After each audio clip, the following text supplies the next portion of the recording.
That's the sound you make when you're faking them orgasms, just so the guy can hurry up and get the hell off you.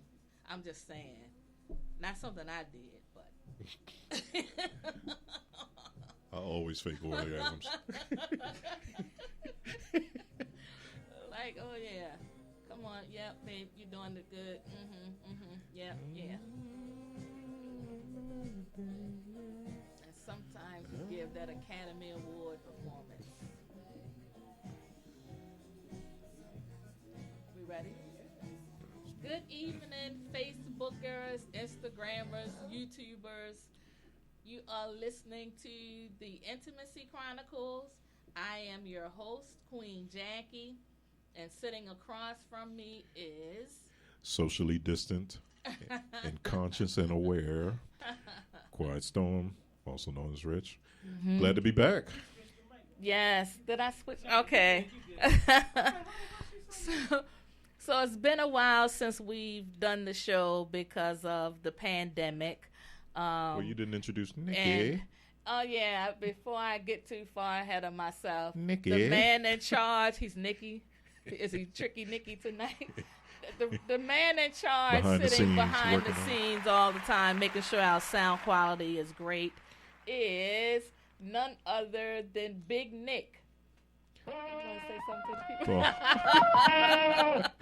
Well, here's the question that I want to ask before we get started. Why is it always the short people that are called Big So-and-so? I'm just asking. Inquiring minds want to know. You talking about a curveball right there. You right. It'd be the shortest people and they call Big somebody. I was called Big because I'm fat. Okay. Okay, well, that explains it. And I was always Little Ricky in the neighborhood. I was Little Ricky. Now that makes me mad. I'm still Little Ricky. Keep on. But that's funny because my son is... I'm Big Percy. Show. I'm Little Seymour. Yeah, text me. I'm Big Percy. It's like Little Seymour. I noticed, like, with my son, he's called Lil Hurl. And he's, like, 6'5", and we still call him Lil Hurl. Yeah. So I'm like, that's so crazy. But we've been gone a while, and I miss doing the show. He said he called, but no one.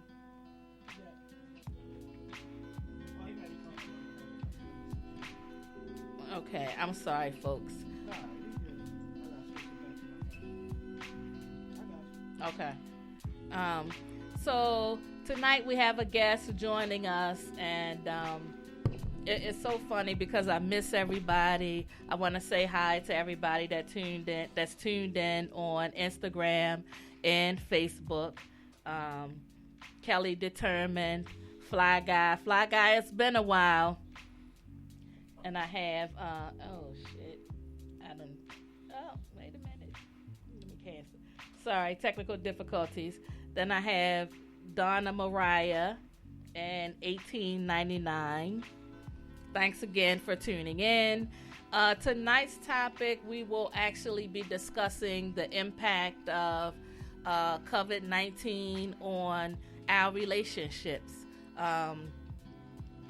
I've been hearing different things from people that now that you are made to stay home, how some couples have broken up. I think they realized they probably didn't like each other anyway, but being forced to, or maybe they just grew apart, being forced to stay in and connect is hard when you haven't connected in a long time.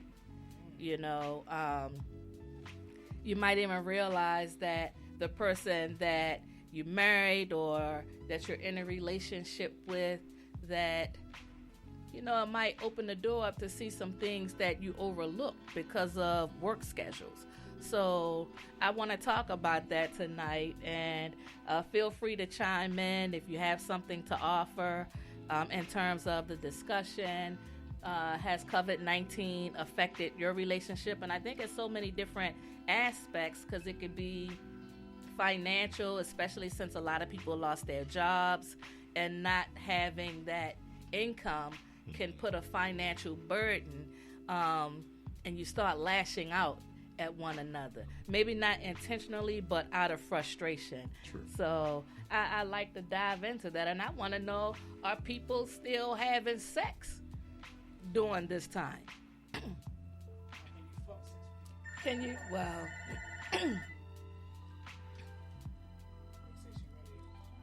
is that so? Those are the things I'd like to dive into tonight. So, you got any feedback on that? Well, I'm just curious to know if people breaking up, where they gonna go? If we all in a quarantine. That's a great question. And do you just bear with it? Do you just? I think the problem is a lot of times, especially when you're frustrated, it's hard to communicate.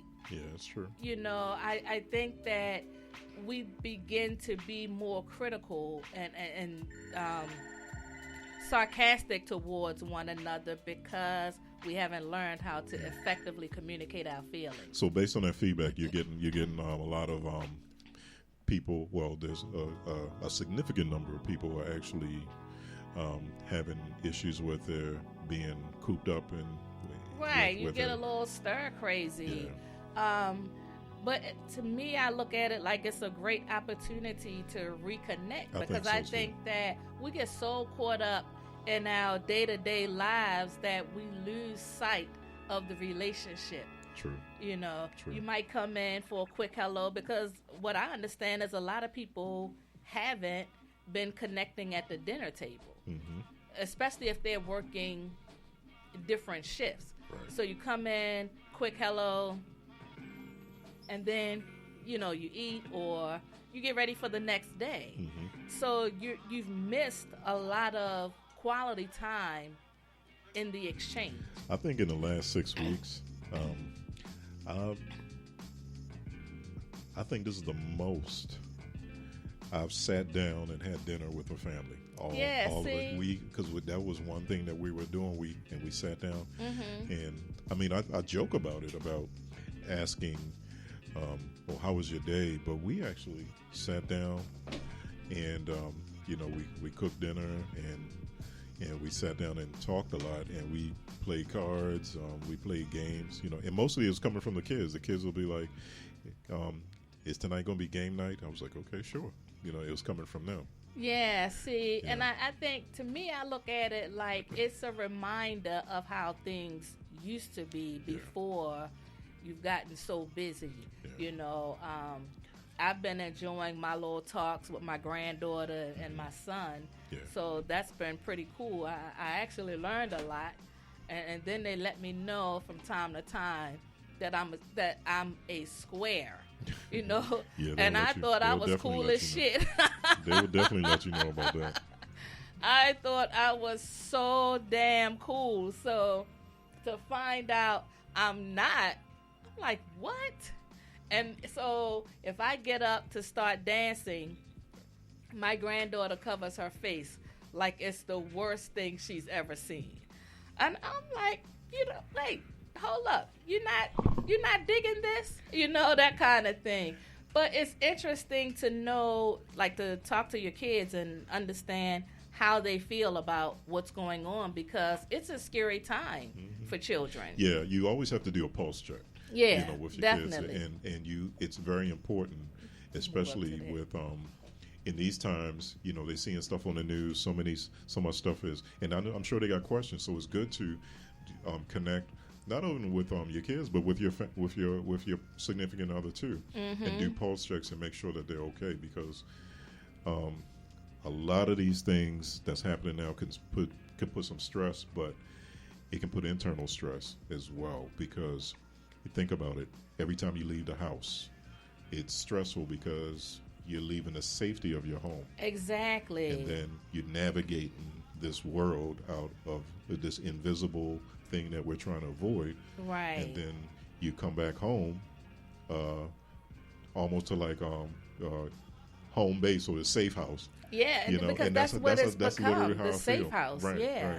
right. You go to the store, like I had an incident in CVS when this first started, and they have the X's on the floor in terms of where you're supposed to stand. So I'm thinking this young lady wants to get around me, so I move up, and then she still comes up on me, and I'm like, and that was the first day that it was mandatory to wear the mask. Okay. So I said, excuse me, I said, they put the X on the floor in terms of where we're supposed to stand. Yeah, because at that time I had got tested, but I didn't have my results yet. So it wasn't a matter of being a smart ass, or it was protecting me and protecting her. Do you know what she said? Bitch, ain't nobody trying to be all up on you. I was like, oh, what?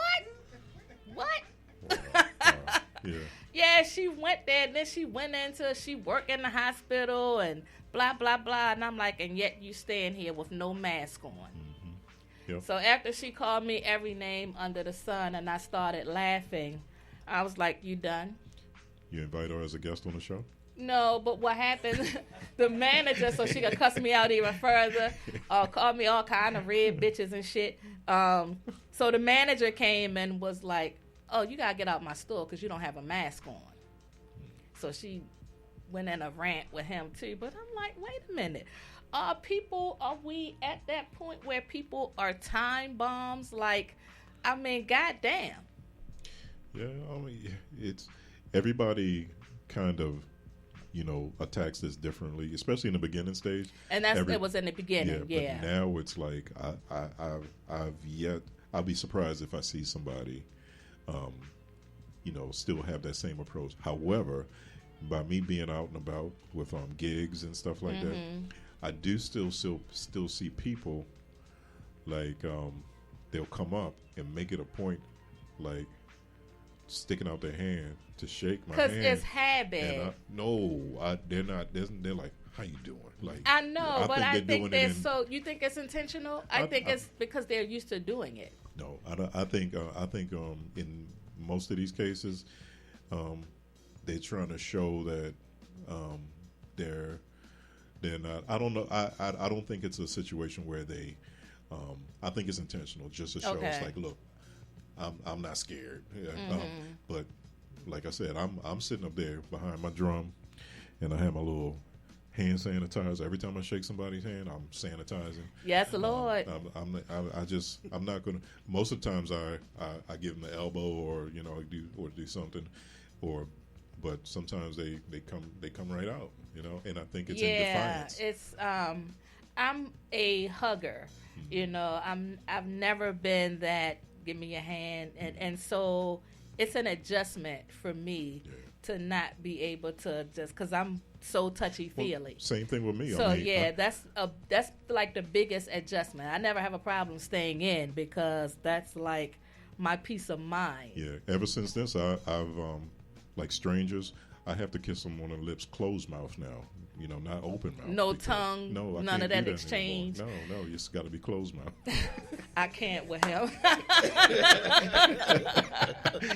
He will slide one in. Folks, we have a guest joining us tonight, Mr. Lonnie Jordan. The one and only. You want to tell people about yourself? Hello, everybody. My name is Lonnie Jordan of IamLonnieAlexanderJordan.com.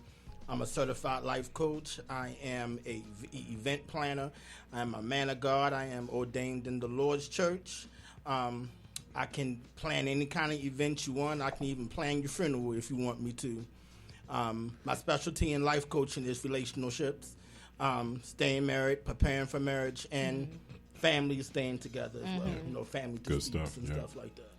So being that you focus on relationships, what are you hearing in terms of this pandemic? Are people staying together, or has it been a big strain? Well, they're staying together now because they don't have no other choice because there's nowhere else for them to go. But which is the point they're realizing that my spouse is crazy. Yeah.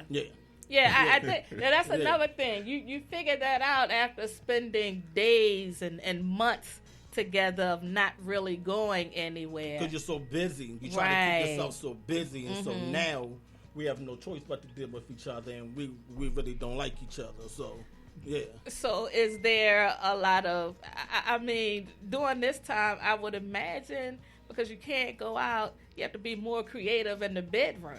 So are there new positions that people have come up with in order to not pass on the covet? Like, look, baby, let's try this new position called missionary. The majority of my clients now, I do them virtually. So now we do it on Zoom. Right. So they're pretty much they really fed up with each other. They're not sexy. I don't understand. Yeah, they're just That's not. what I'm saying. I mean, if you're in the house, I would imagine that there's more sex going on. And if they are having it, they'll have it, and then they'll go back into their corner. Separate corners. Yeah, and they'll go back in their separate corners, yeah. But doesn't that defeat the purpose of connecting? I guess, yeah, I would say. It sounds like it brings to the forefront and the underlying issue of the relationship is not as strong as it used to be. It's exactly. Like you go through the motions, or you do the acts, yeah, but you don't have the desire. And I think that's what people are discovering. It's like the time together and being limited in what you can do. Exactly. I think you realize, I don't even like this motherfucker. Mm-hmm. You know what I mean? I think that it's a lot of that that's going on. Because absolutely. I think if it's a solid connection, I don't think the pandemic should cause you to disconnect. I think that you learn a new approach on how you are used to communicating with one another and being open-minded to listen without criticism. I definitely think that it had to have been some disconnect before the pandemic. Exactly. And now it's no longer under the bed anymore. It's now it's on top. And then we see it, the blind is off. So, right. Yeah. Yeah. And I think it escalates because you're spending so much time. Yes. Yeah. Like you looking out the side of your eye like, he gets on my nerves, or I didn't even know she was this crazy. You know what I mean? And if I'm being real, the sex ain't even that damn good. So is that the norm, or is that the exception? Is it? I'm gonna say it's the norm. Wow. I definitely believe it's the norm. They would probably just together just to get it by, and right. We got these bills, we got this house, we got these kids, let's make it work. Yeah.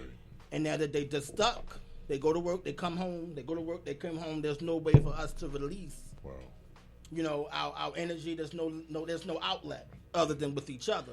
Right. You know, and that's so unfortunate, because now is the time, like in these days where, like we just said earlier, a sneeze could save your life. I mean, it could change your life. Absolutely. You know, I mean, you're in the store and you see that. Yeah. You know, and then you're in this relationship where, you know, we're dealing with this virus that can affect you mortally. Yeah, absolutely. So you would think that sometimes people would just, okay, you got financial issues, you have health issues, all working on your relationship. You would think that people would kind of, from a humanistic standpoint, will get together and bond.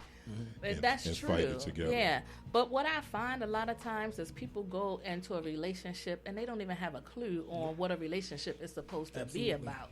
And I think in a time like this, that's when all of that comes to the surface. That's true. But most of the time they build their relationships on sex. On sex, right.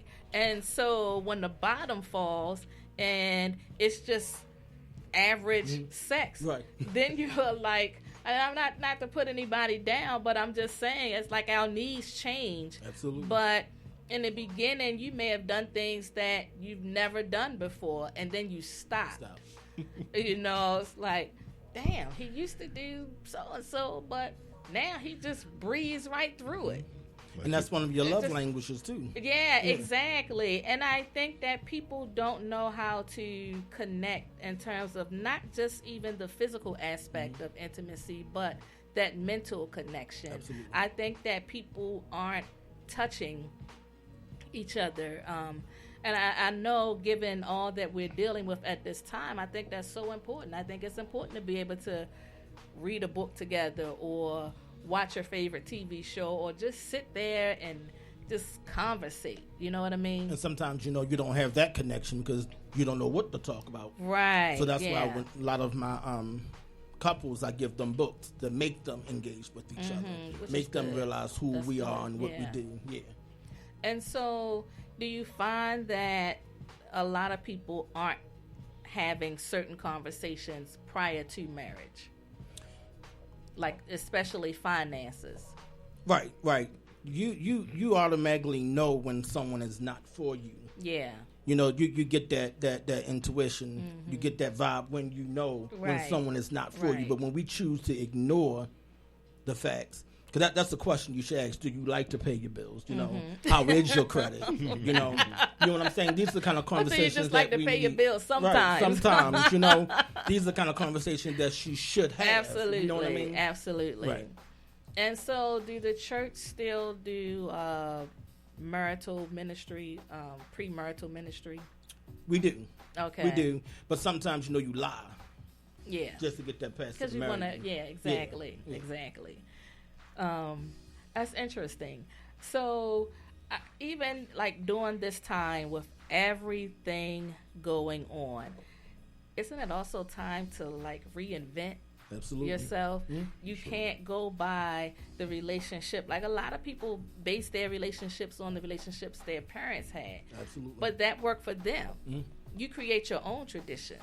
You can't judge your relationship based on what you saw coming up because this is your story. Absolutely. So you can rewrite your story. Absolutely. I think that sometimes people become stagnant and they don't want to grow. They want to keep doing things the same because it's always worked. But does it? Is it? Absolutely not. You have to shift with the atmosphere because there is a shift in the atmosphere. Right. The world is never, ever going to be the same after this. Absolutely. So this is the time for where you need to know who you are and where you're going, what you want to do.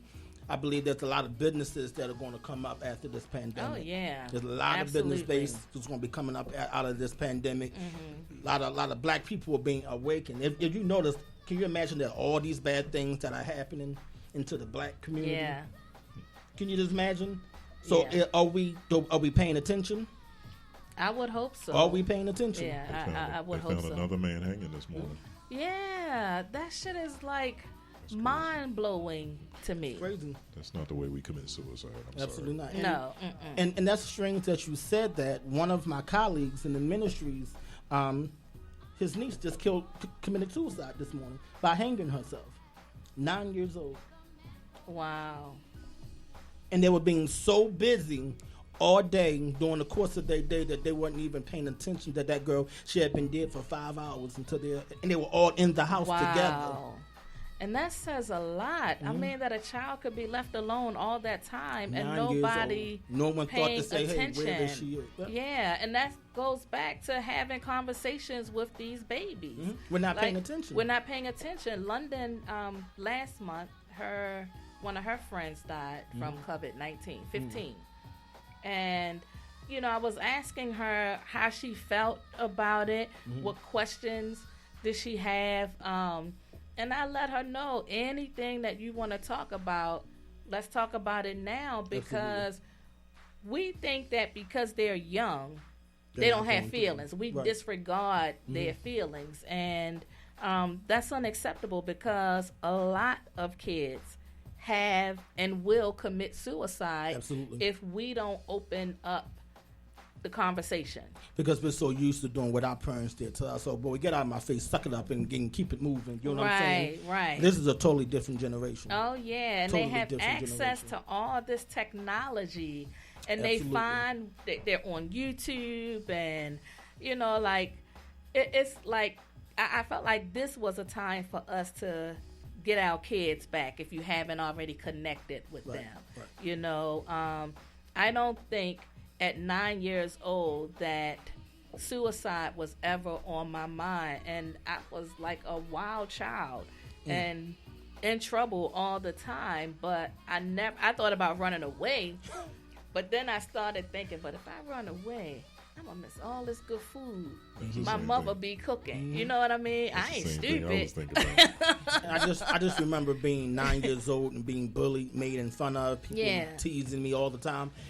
But suicide never came across my mind. Right. Never. These kids, I just don't know where these feelings and these emotions that they have are coming from, and they don't know what to do with them. They don't know what to do we. do with them. Yeah. And neither do we. We don't know how to talk to our children. But we have to start somewhere. See, another thing, because you know, it's like let's take a topic of being bullied, right? Let's say you're being bullied in school.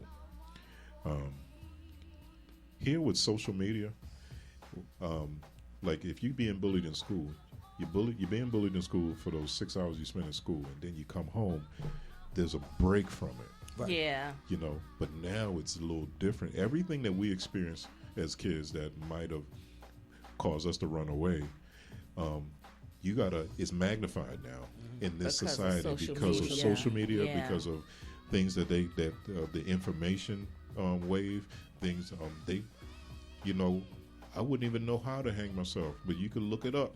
That's what I'm saying. You know what With I mean? YouTube, anything that you want to know how to do, it's on YouTube. Right. And I think then it becomes the responsibility of the parents to monitor what your kids are watching. But if your child has been sitting for 5 hours, obviously nobody's monitoring anything. Yep. Now, I have a great relationship with my son. I mean, thank God. But I always told him, I was like, I'm not here to be your best friend. Mm-hmm. I said, but I'm here to be your father. Yeah. And same thing with my daughters. But if you need someone to talk to, I'm here. Mm-hmm. Yeah. And I always try to do pulse checks with them too, because and I know I get on their nerves. Yeah. But I'm not going to leave nothing to chance. And that's how I feel too. Like, I don't care if I get on your nerves, but I just want you to know that I'm here. I mean, like coming up, there's probably a whole lot of times Greg didn't like me. I think sometimes there might still be times, but he knows that I'm here. I'm open to talk about whatever you want to talk about, but to not make yourself available, I think that you're not doing your job as a parent. Absolutely. Yeah. But I just find it's so sad though, it kind of, because, you know, like you said, your testimony about couples or people that you're running into who not using this time to reconnect, or even self on a personal level. We're going through a crisis that's unprecedented, and if you're not coming out of this learning something new, you know, learning a trade, learning something, or becoming better, then, you know, you're going to lose out. Because, like, for instance, like I said earlier, last couple months, I mean, I never sat down as much with my family to eat. Yeah. You know, but it felt good, right? Let me tell you something. Outside, it's stressful. You know, people being furloughed and stuff like that. But in our house, man, I had a ball. I mean, you know, I taught my kids how to play spades. You know, and I mean, they're teenagers almost, and they ain't know how to play spades. That was a neglect. That was a neglection on me. Man. I don't know how to play spades. I said y'all gonna go to a black cookout, and they ain't gonna know how to play spades. Right, and they gonna be looking like, where were you? So they Googled it. They Googled they Googled spades. They got an app. They got several spades. And then they came. I'm gonna Google that when you better Google it. I'm gonna Google that. Did they Google what happened when you reneged? No. Right? How about that? I whooped that ass the first day. Right? They went and they was like, okay. They went. They looked at strategies. They came back, boy. I was like, whoa. Right. Exactly. I said it took me like what I learned in 6 months. They learned in one night from me, from trial and error. Right. But did they renege? Huh? Did somebody try to renege? Boy, they were some reneging people. Right. And the thing about it, you gotta watch that board and know what book to call, because they probably think, oh, he older, he not paying attention to us taking this down. Boy. And then you lose. Yeah. If you're caught. You renege, you get shot. See, that's the adult version. Might get stabbed. Then you be relabeled a renege. Right, exactly. No, but they were they had all kinds of strategy. They were underbidding and stuff like that. And then when the boy cut the girl, ooh, you thought they was going, boy. Oh my God, that's so funny. I didn't know. So they finally had that first phase fight. Especially they got along the partner until fight. Yeah, but especially if you but throw an ace out and somebody put a spade on it, and you like, I counted that book. You know what I mean?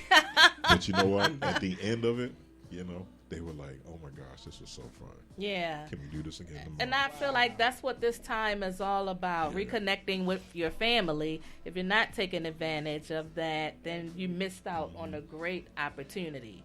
And it was the whole thing. It was like outside the walls is the scary world, but inside. Yeah, but you're in the safety zone. Yeah, exactly. And they learn. I mean, they're not in school and stuff like that. So they're doing all this virtual doctor's appointments and everything like that. So again, it's like you have to. I find it sad that you got people out there that's not using this and thinking about the big picture instead of worrying about trying to get to their side piece. Right. Yeah. Absolutely. Yeah, that's I just think about that at 9 years old. God damn, at 5 9 hours. years old, right? And they're all in the house together. And that nobody. Oh my God, that's she didn't like come upstairs heartbreaking. for breakfast. She didn't come upstairs for lunch. She didn't And come they upstairs didn't to take think a that shower. was strange. Everybody doing their own thing. Wow.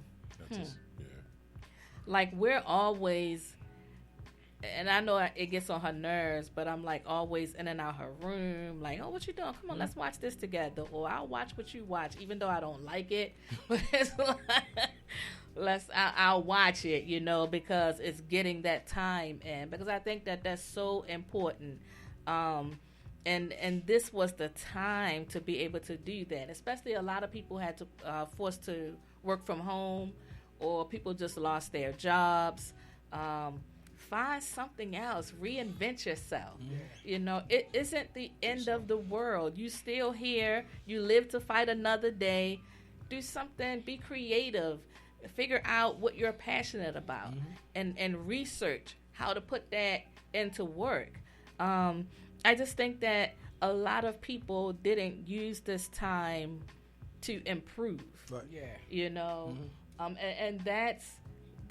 I'm not going to say it's a waste, but that's on that individual. Because if you take the time to post a world star video, think of what you could have done with that time. Yeah. Think of how you could have reinvented yourself and did something to improve your circumstances. Because let's face it, a lot of these companies are not reopening. Yep. Yeah.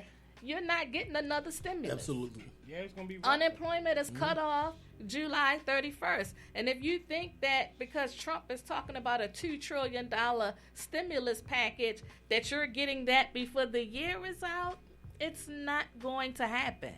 So I think that we should be using this time to reconnect and rebuild. The thing with us, especially in our community, the buying power that the black community has. Ooh. I mean, we could bring America to its knees just from our buying power. That's a show in itself. Yep. Yes, I think absolutely. There's a huge awakening right now of knowing that there's a couple great. And the thing about these protests, like and these organized gatherings that we have, what's different from the 60s, there's no one single solitary leader that speaks for us. They're like everybody's pretty much organizing themselves, and one person might get up and talk, but it was like, well, how did everybody get here? It was because of they're connected. Yeah. It's not like in the 60s, it was a Malcolm X saying, okay, we're going to march and we're going to do this. And then and of course, I think we're the only race in America that always looked for one spokesperson to speak for us. That's true. I mean, come on, man. I mean, I like Lonnie, I respect you, brother, and if you are an orator and you spoke for the black people.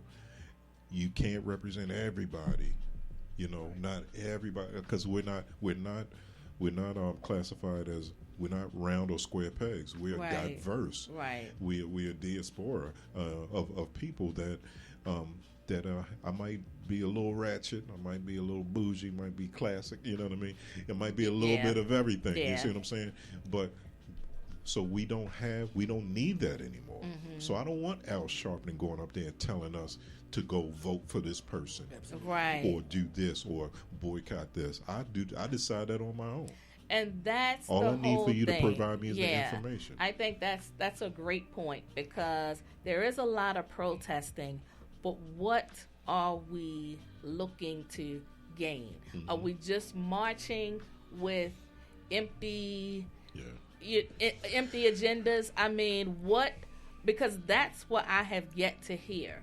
Right. We want equality, absolutely, but how are we going to work together to get it? And the thing about our community, a lot of us haven't learned to agree to disagree. Yeah. You take it personal when someone don't agree with how you feel. Absolutely. That is their right. They have a right to have their own opinion. It's okay, but we can still work together for a common goal.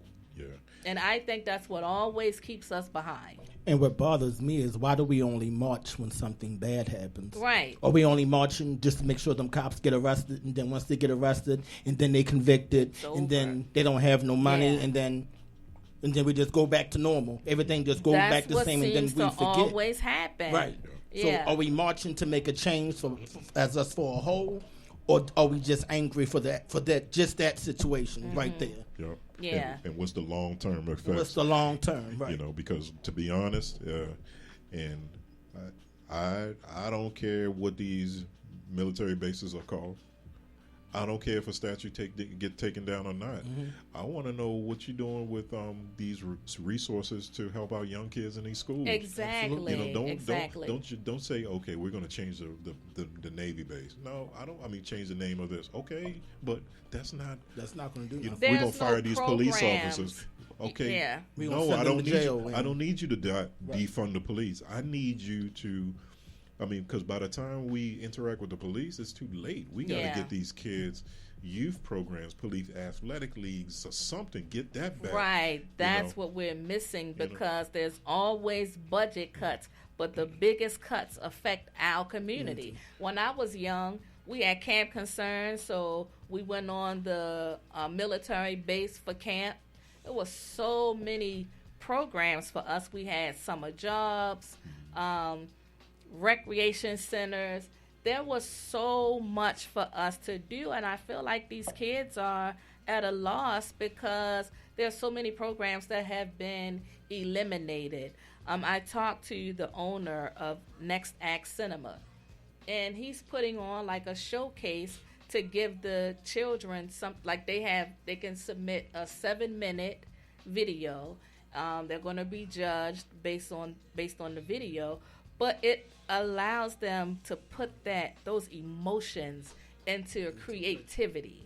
Right. That's what we're missing. I took piano lessons, so like my mom kept us busy, and that's another thing. It's not just the responsibility of the government to find programs. You as the parent has to be proactive and find things for your children to do. Teach them a trade. You know what I mean? My granddaughter's in sewing class, so she gets excited about that, and she's learning to do hair weaves and things of that magnitude. So to watch her create is exciting to me, because it's like, hey, she's focused on more than what's on YouTube, and she's doing something creative with her time. And we had her like studying every day, and then we do like family night where we sit around and play games. I just think that we are responsible for what happens in our community, and we became irresponsible. I remember in my neighborhood, most of the corner stores were black owned, so we don't have that now. We let other groups come into our community and open stores. So how can we get back to that? That's what I want to know. Well, do you think it's a situation we let other people, or is it was a systematic thing?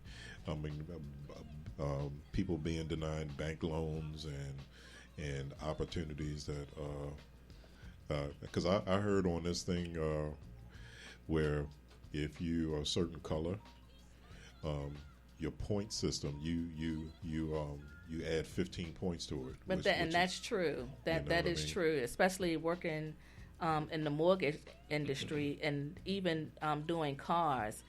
The interest rate was different for minorities. You know, even if you own a business, which a lot of people still don't know, that there's a black tax. So if you pass that business on to your children will then be responsible for paying a black tax on that business. Look it up. And those are the things that are set on us to, I guess, I'm not going to say keep us down, but that's another financial burden placed on us. Yeah, it's a hurdle that we have to overcome. Exactly. I do think that a lot of times I remember working on somebody's loan, and I was told, oh, you can get them at 9, but why if I could give them 6? You understand what I'm saying? I think there are so many different ways to stick it to us, but again, we have to be responsible and do our own research on things. I think that it's hard for people to take advantage of you when you know what your rights are. But when you allow them to tell you what your rights are, you make it so easy to be a victim of it. So Lon, let me ask you this. What do you think about, you know, so I know we kind of morphed into the events of the day, but I'm just curious to know, what do you think about the pendulum shift? Like, for instance, the pendulum seems to swing way to the left in the liberals' side, where you got white people who are. I've seen a sign where this little girl saying, holding up the sign saying that she's about white privilege, where it's almost they're shaming the fact that she's white. So I liken that to a pendulum swinging way back on this side. Yeah. And then eventually you're gonna get the backlash, and it's gonna hopefully it'll settle somewhere in the middle. But right now we're in a pendulum swing. It's all the way up to us. It's all the way, yeah. What are your thoughts on that, and what you think there's something that we should do to take advantage of it now, or do we need to try to get it back to a sustainable thing that all parties could kind of work with? I believe now white people, people of non-color, are now seeing what we have been talking about for years. Absolutely. And so before, he was just fighting. He did run the light. Yeah. Well, he deserved to get pulled over. Right. But now they're seeing it's a pattern. Mm-hmm. Right. And now they want to be on board. But now we're saying, well, why now? But why not now? Yeah. Why not now? Right. It has to change somewhere. Mm-hmm. Yeah. But I think in order for us to, because I'm really, at this point, I'm like, okay, we need to move forward in a sense where we need to, all right, we got awareness. Now we need to implement it. We need to implement some of these programs. That's what's not happening for the long run, because we it's like, all right. I mean, I don't want to belittle what's happening, but it's like, okay, we got the awareness. Everybody knows. All right, so what are we going to do about police reform now? Right. What are we going to do about youth programs? Mm-hmm. What are we going to do about race relations? Yeah. Well, how can I say it so it won't sound crazy? Well, maybe if we build that connection with them, maybe we can get to a lot of places. You know what I mean? Because a lot of times we want to say, well, they white, they don't know nothing. What they're going to do for us, nothing. We got to do it for ourselves. But a lot of things that we just don't know. Yeah. And there's a lot of people of white people who want to help and who want to make a change. And it's like it's hard to tell them how to help. But Right. you know what? I tell you one thing: if y'all ever have a conversation with someone, a white person, and they was like, "What can I do?" and they earnest about it, I was like, one of the things they can do is like, you tell your stories. I'm gonna tell you my story about me getting pulled over. Right. 7 times in my life for bullshit. I'm gonna tell you the story how I had a gun pulled on me twice. Wow. You know, by a police officer. I'm gonna tell you the story about how I called the cops on the police. I called the cops to come to my house, and as I'm coming outside my house to meet them in the yard, they're reaching for their gun, not thinking that I'm supposed to live Like there. it's automatic when it's us. Right. Yeah. I want you to tell your story about how you were hanging with some black dudes, and they said, "No, you go talk to him," and you knew that if you talk to him, things will go a lot better than if the brothers were talking. Right. You see what I'm Right. saying? I want you to tell me the story about how when you got pulled over,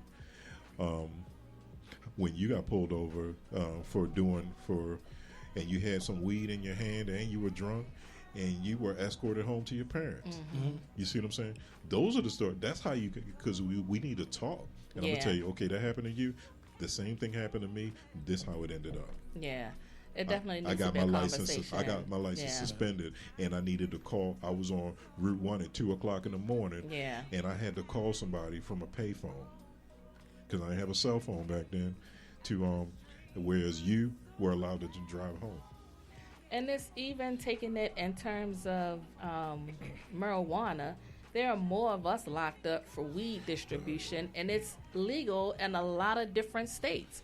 People are making big money in the cannabis industry, and yet there's still black folk locked up for being, for holding, for intent to distribute. Why is that? Yeah, so I think a conversation we could have a conversation. We could just tell stories. Yeah.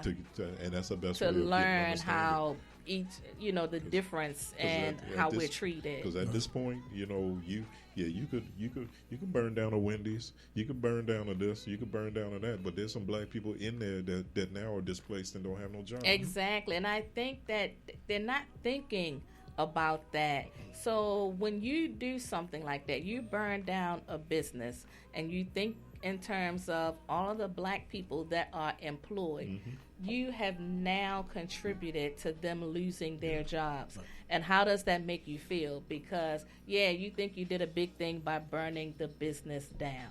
But look at the people that are affected by your irresponsibility. Remember Freddie Gray? Yeah. North in Pennsylvania, they burned down that CVS. Yeah. Okay. Now, for a lot of people in that area who didn't have transportation, CVS was their grocery store. Right. Their prescriptions for the older. Exactly. Right. Exactly. You burn that down, and I'm thankful that they rebuilt, but it took about a year.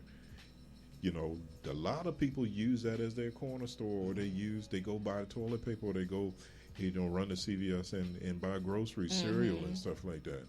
And now you burn that down, and now those same people who needed that store in and around the neighborhood, it's not available because you destroyed it. You got to run all the way up to Mondawmin. Exactly. So that means if they don't have children that are able to do that for them, they have to pay to catch a cab, a hack. You've just cost them money on their fixed income. Let's be smart about this. I'm not even, I remember coming up, and I remember my brother, they just came out with these little wiggly balloons. He's at Kmart with his friend, and they wanted it, but they didn't have any money. They took the balloons. They were brought home in a police car. But at that time, we knew the police as officer friendly. It wasn't a thing where, they were abused by the cops. The cop was I remember this like it was yesterday. Very nice, explained to my parents why he was brought home in the car. And he was like, they're just being kids, but this could have been worse. We at that time looked at them like officer friendly. Well, so much has happened, and I'm talking like 40 years ago. Mm-hmm. So much has happened since that time. So like my grandkids and stuff, they're afraid of the police. You don't know the kids. I mean, the kids don't. Yeah, the police that's don't know different. Your kids in the neighborhood anymore. Exactly. And I think that instead of the police, they're paying so much attention. There has to be some type of sensitivity, training. Mm-hmm. There has to be, and I do believe that the police officers who work in that neighborhood should live in that neighborhood so that you can get to know that community. Right. They pay so much attention during the training on the physical part. Let me see you run that 10 miles. Let me see you do that 50 push-ups. Right. But if you pass all that, and you pass the physical, the mental part, and the writing and everything like that, but then you lack morality. You know what I'm saying? Right, and I think that's the thing. I think that it's not my intent to bash, because I feel like there are a lot of great cops out there. I agree. But there has to be a connection with the community. If you make a connection with the community and you get to know, as you said, the people in the community, then maybe you wouldn't be so eager to be aggressive. Maybe you would apprehend with an understanding. I just think that there are not enough training programs for these officers. But we have to start somewhere. Do I think defunding the police department is the answer? I'm going to say absolutely not. I feel like how about setting up some intensive training for them? How about building community relationships? Let's start there and see what happens. I don't believe that every time somebody gets pulled over it's warranted, because I remember I rode past the police. I didn't let him out the parking lot. But don't fucking judge me. And I knew I was going to get pulled over. And I'm telling you, as soon as I went through that light, the siren went off. And I said to my niece at the time, I said, I'm only getting pulled over because I didn't let him out to clean this parking lot. And I said, excuse me, what did you stop me for? He said, I ran your tag. I said, but you ran my tag and I was doing the speed limit. What you run my tag for? He said, well, your emissions is overdue. But my question is, why did you run my tag? I don't think that should be an automatic. I knew what it was about. I didn't let him out. So you pull me over. And I feel like that's an abuse of power. I feel like if I'm sitting at the light and you don't have a car, but you don't feel like sitting at the light, you put your siren on so you can get through the light. And then once you get past the light, you turn it off. I think that's a misuse of power. So what can we do? In that situation? I'm just not in that situation, but that goes back to training. Yeah. I think that a lot of times some officers feel like they are the law and are above the law. Mm-hmm. And for so long, they've been getting away with so much. So does the country really want a revolution? I don't think they could afford it. So let's work on putting some programs in place, getting training, additional training for officers, and build the relationship with the community. Yeah. And let's stop relying on political officials, because let's be clear, they have their own agendas. Mm-hmm. Yeah. Their purpose is to serve themselves.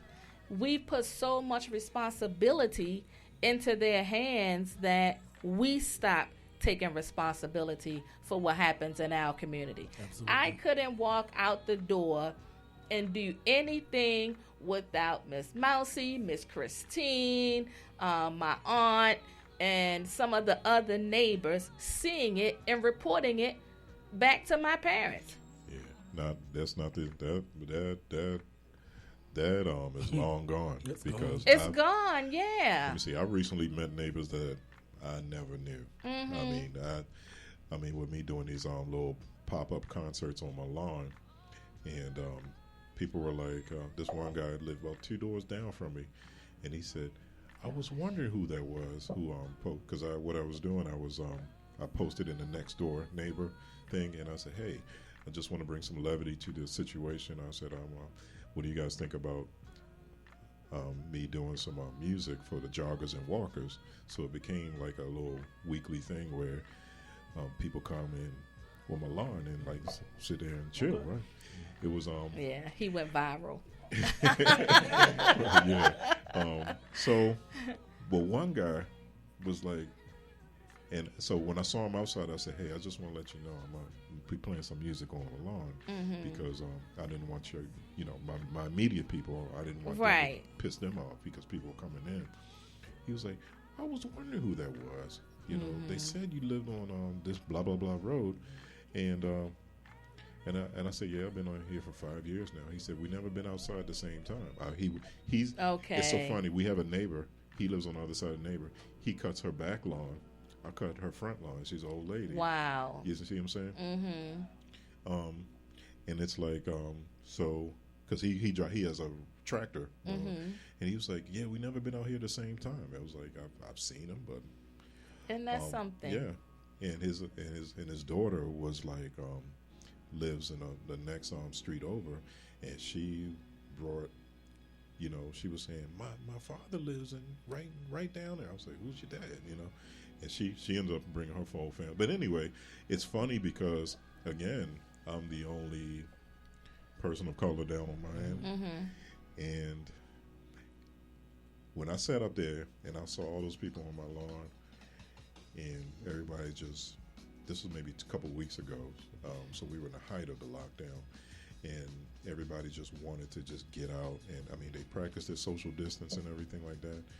And I said, look, it took this guy who everybody looked at sideways when I first moved into the neighborhood to come up here and bring all these different people together. But and that's the thing, you made an effort to do something for the community. Yeah. It felt great. I mean, I ain't gonna lie. It was a lot of it was therapeutic for me. But you mentioned, you said we always waiting on elected officials. I said we could do this in our own neighborhood, street by street, town by town. I mean, we could. It's up to us. I don't care if it's Republican or Democrat in the White House. I said, I need to know who my local congressman is. Absolutely. When I ran into Calvin Ball at the barbershop, the Howard County executive brother, and I said, hey, and we talking, shooting the shit, and I gave him my opinion about things, and it's like when you can access them that way. I don't care who's in the state house, and stuff like that. Exactly. It's right here. It's the same local district people. Yeah. That will make differences. And I think that's where togetherness. I think this is going to bring all the cultures together. Yeah. Because I'm the only brown face in my office, and one of my colleagues, he came to me. He said, "So, Lonnie, what tell me how you feel about what's going on, because because I speak well, I dress well. I guess because I present myself. Well, what do your people say?" I said, "So what do you mean by my people? Explain to me what that means." Right. So I'm gonna tell you what it means for me. I can't speak for no one else, but I'm gonna tell you what it means for me. Yeah. This is how it's been going on for the longest time. And you and I have never ever had a conversation. I've been working here for 3 years. You have never come in my office and sit down. So now you have a whole lot of questions. Why? So let's talk about it. So a lot of it is just we just don't want to talk. Yeah. We're just so private. I just want to go in my house, mind my business, keep my grass cut, go in the house, come back out, go to work, mind my business. But we don't have that time to chat and chew with one another. Yeah. Right. Yeah. And I think that's what's needed. I think that we definitely need to start reclaiming our communities. Something that you thought of so small meant the world to your neighbors. Right. They probably can't wait for the next time. Yeah. It's they hit me up already.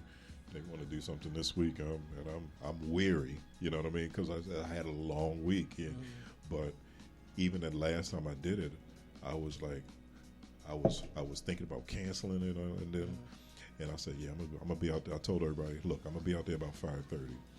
5:25. My wife was like, "There's people on our lawn." I said, "What?" Because I was like, okay, because mostly we like it's a pedestrian, people walking and stuff like that, and that's what it was for, just while you were running and while you walking. I was like, I'm gonna play some music while I'm on my porch. She said, "There's people. They got chairs and they on the lawn." I'm like, "Huh?"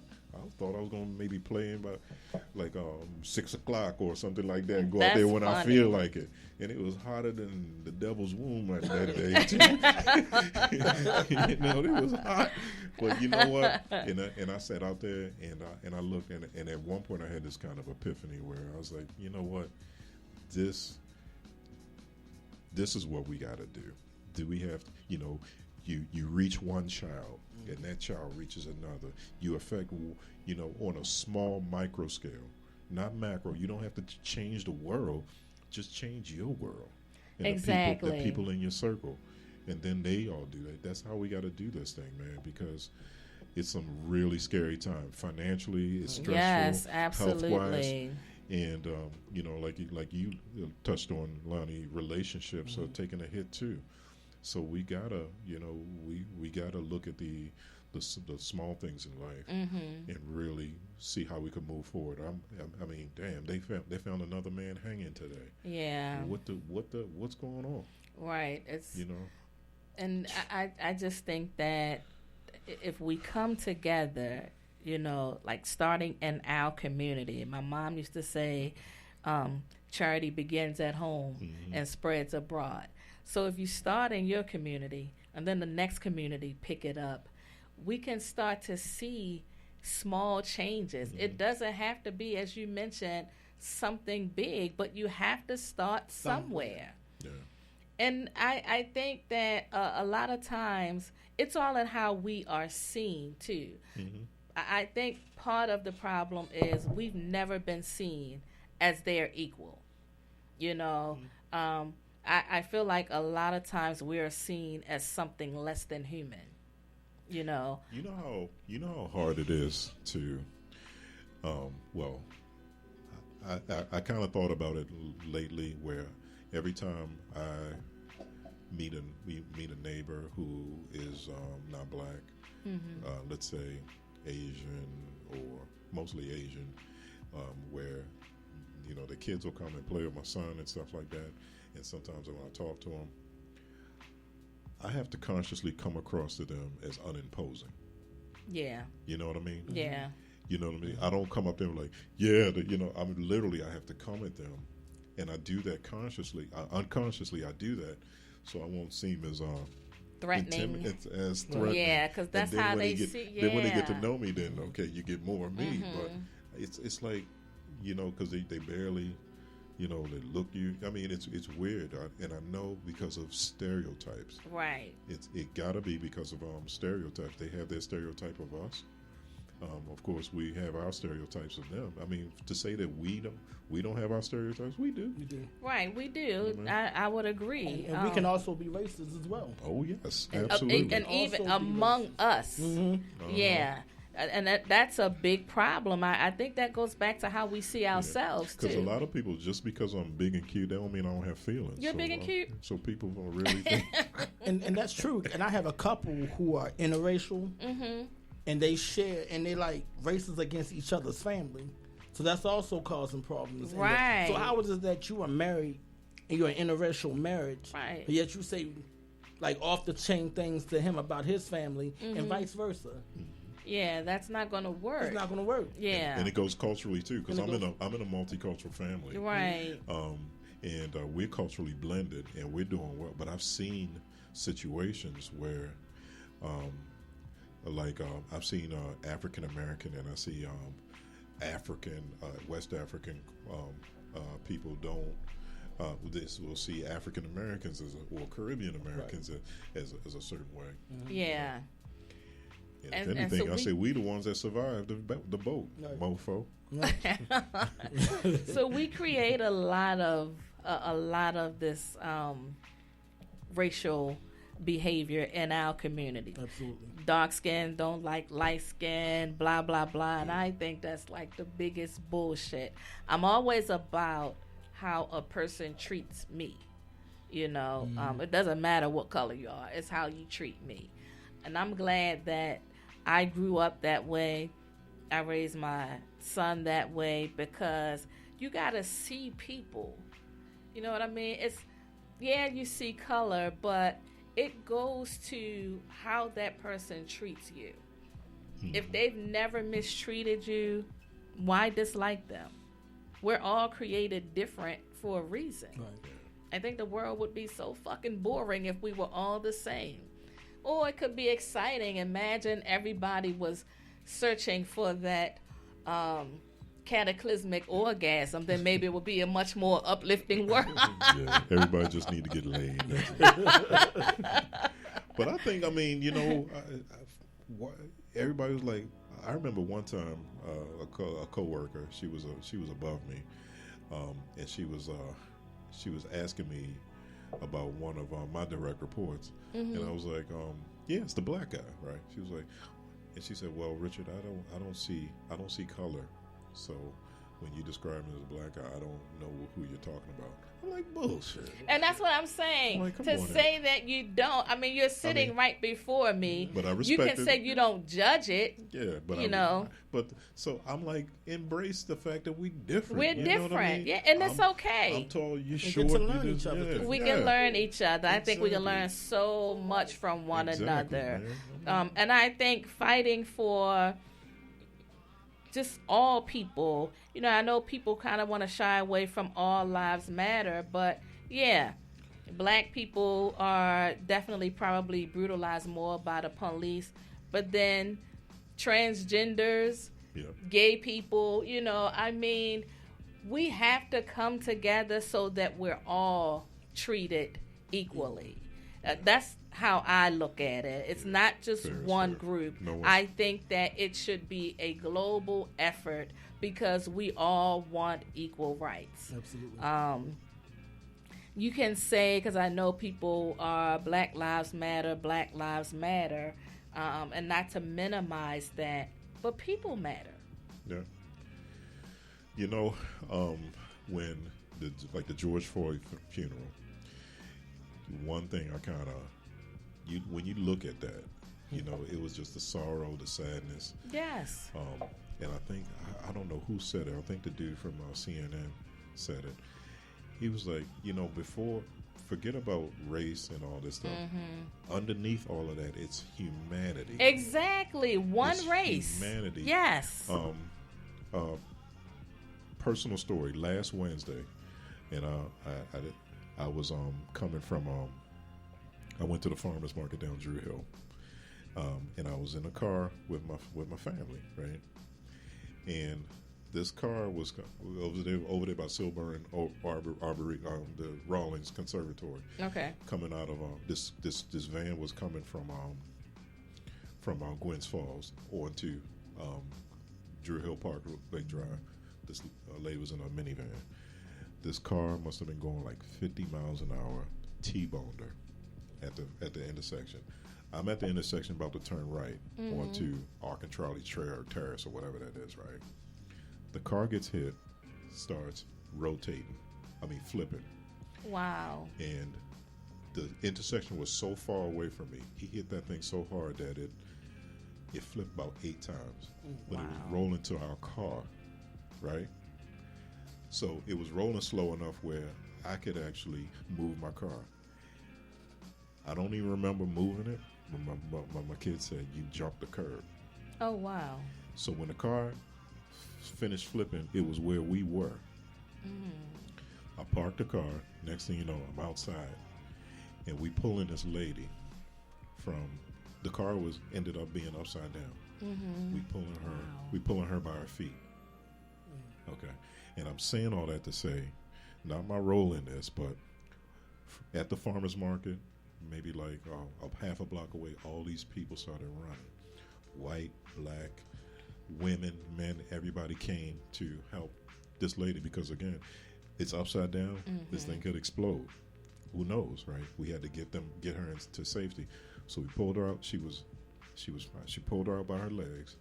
And when I looked at this, we were sitting there, all these people worked together. Right. Not worrying about this. I mean, people had their mask on and stuff like that, but we were worried about her safety. Mm-hmm. And she was sitting on the side, and when we pulled her out, we sat her down. She was like, "Alhamdulillah, I'm okay. Please check on the other guy." Okay. Other guy, he was fine. The stereotype, pants sagging, had no shirt on, looking. Picture Coolio, right? Mm-hmm. Right. But his car was smashed. But he was running around a circle, and his car was like, oh my! He was so sad at what happened, Mm-hmm. but he wasn't checking on them. He was like, right. But he was. I said, he's up and I'm fine. I said, we just want to make sure you're okay. She said, I'm fine, but please check on him. So even at that point, so I looked at this and I checked on my kids. I was like, y'all okay? Because they just witnessed something horrific. Mm-hmm. Here's a situation where this thing this car could have rolled onto us. Right.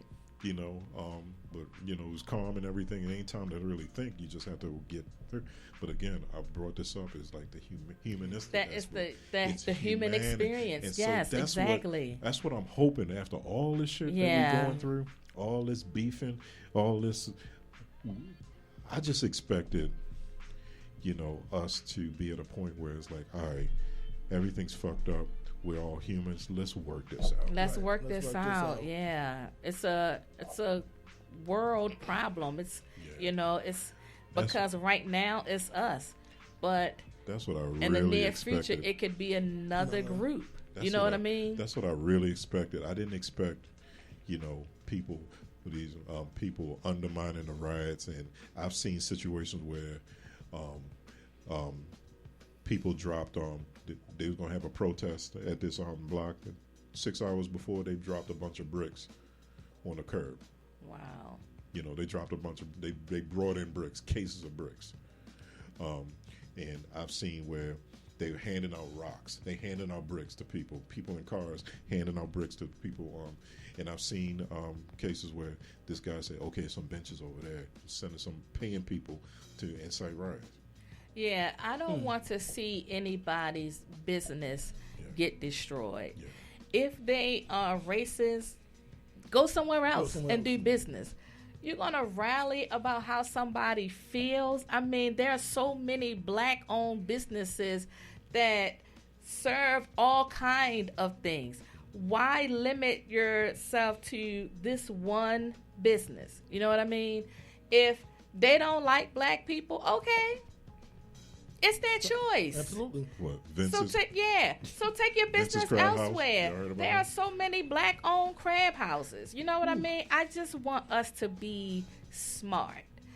People work hard to establish these businesses. Absolutely. And you come in one day and destroy everything they've worked for. How does that help the community?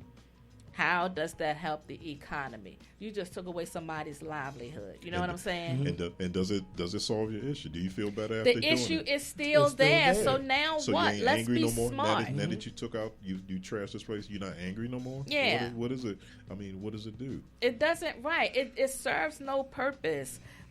You think you're getting a message out by doing that? It just shows that you're still not focused on the overall movement, which is equality for all. Oh, yeah, what a shame. Yeah. So I want to see things change.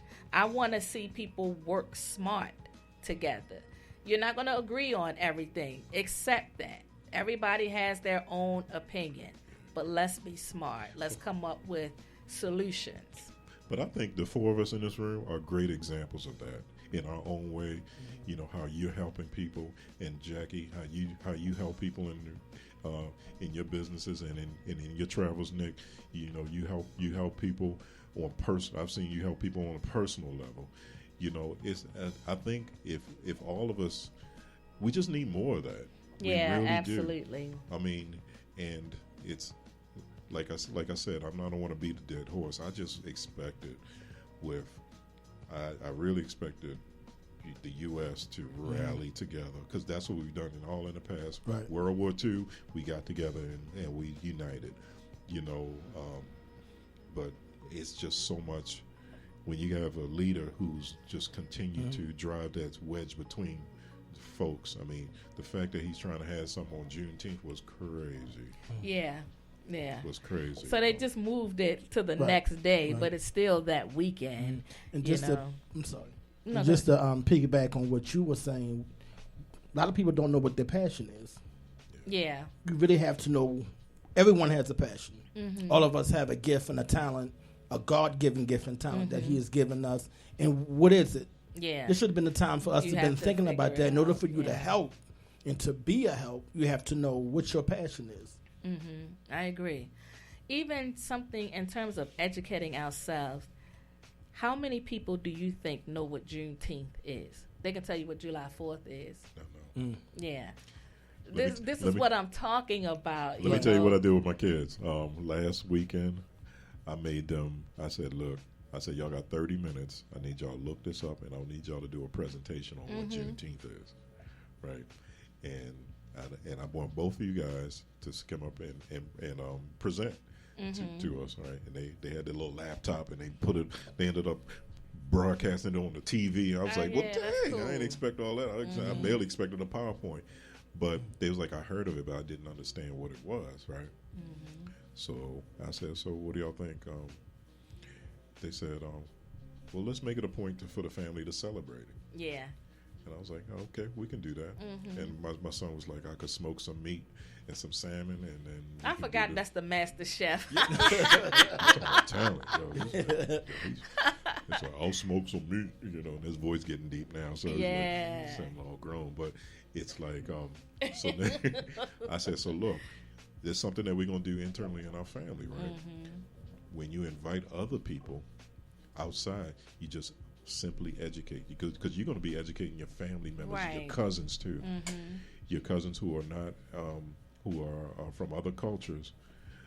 You're going to kind of, and that's all you need to do is just tell them what this is all about, And I say that's how you do it. It's like we started a tradition, right? And I don't know where it's going to go, but I tell you what, they're not in the dark anymore. It's a start. Yeah, it's a start. And that, what you did is like taking responsibility and making them do their research. I swear, I'm trying because, the kids, and, I was telling my wife, I was like, don't tell them too much, just show them. Yeah. Because they're going to watch what you do. If you want them to clean your room, keep your room clean. Yeah. That's a great point. Lead by example. You have to, because they're at the point now they'll call you up. Well, daddy this and daddy that. Right. Because I see my son acting like me, and he's approaching a lot of things like me, where he's like the peacekeeper. He's always, they're born the same week, so they're like they're supposed to be the same sign, but my daughter's all like up here. Polar opposite. My son is like, calm down, I got you. Right. I know you're stressed, but I'm here for you, And he's like 3 years younger than me. That's funny because Wanda and I, even though she's 5 years apart, we're 5 years apart. We're born 2 days apart, but I feel like she's the gentler side of the Cancer personality, and I'm to the 10th power. She's like so calm and you're an angry ego. I'm I'm militant. I'm working on it, but I'm always like, gosh, what? You always make me look bad because you're so nice. I like my daughter's relationship with my son. They close. She's always been his second mother, and he embraced that. And she tells him things that only she could tell him. Okay. She was like, Dean, you're such a waste of height. You need to do this. That's too funny. Get some more rebounds or something. But that's a bond they'll always have. Yeah. Lonnie, you have any final thoughts, advice that you'd like to share with our listeners? Take time out to know what your passion is. Mm-hmm. Take time out to love yourself first in order for you to love someone else. Take some time out just to call someone up and just say, hey, how are you? I love you. Mm-hmm. When you're walking past, instead of you walking past that bum on the corner, instead of judging him, stop and talk to him. Exactly. Give him a little something. Mm-hmm. Doesn't matter what he does with it after you give it to him. Just give it to him. Slow down and just think. Mm-hmm. take some time to reflect exactly on what's going on in the world. Because just know that the world is just never going to be the same. It's never Us as a human race, we're never, ever going to be the same. There's nothing about norm. What is going to be norm? We don't know. To take the time out and to reflect on yourself. That's it. Wow. Great advice. That's powerful, and since this is the Intimacy Chronicles,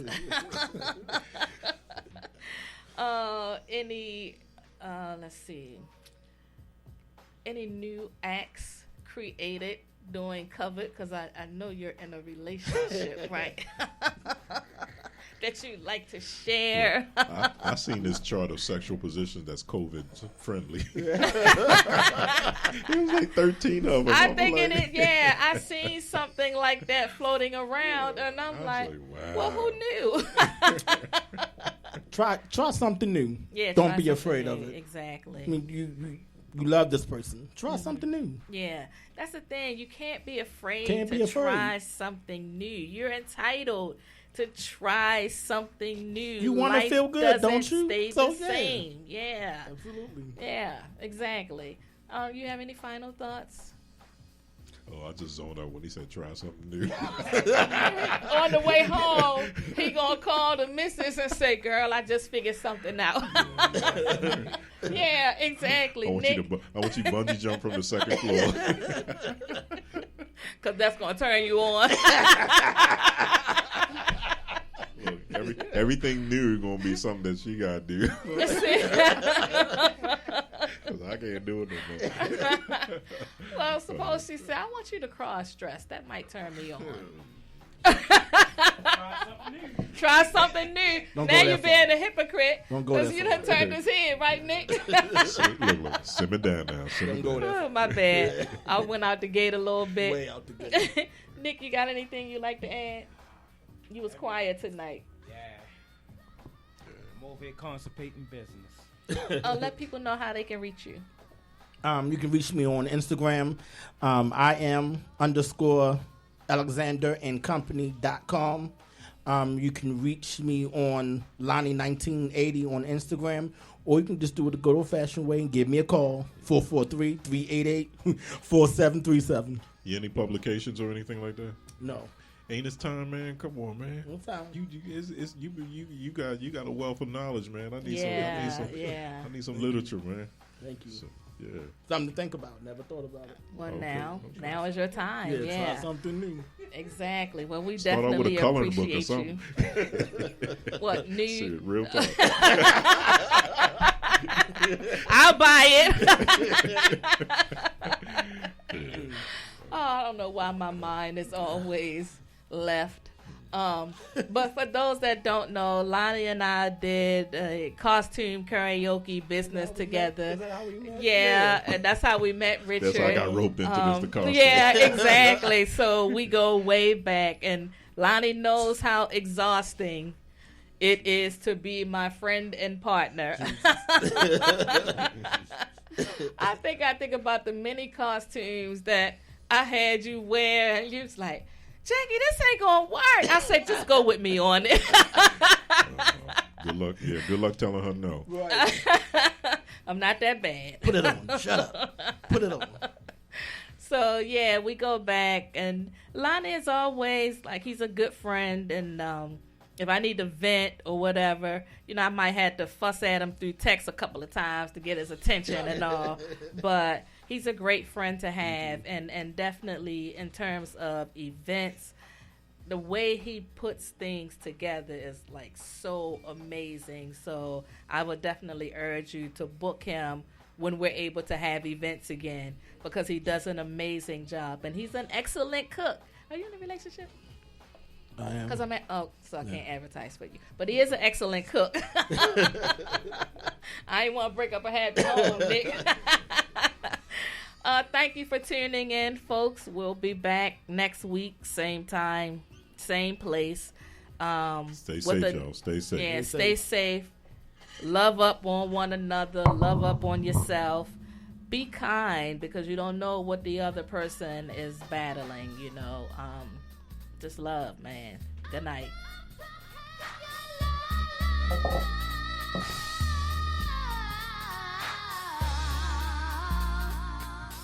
Your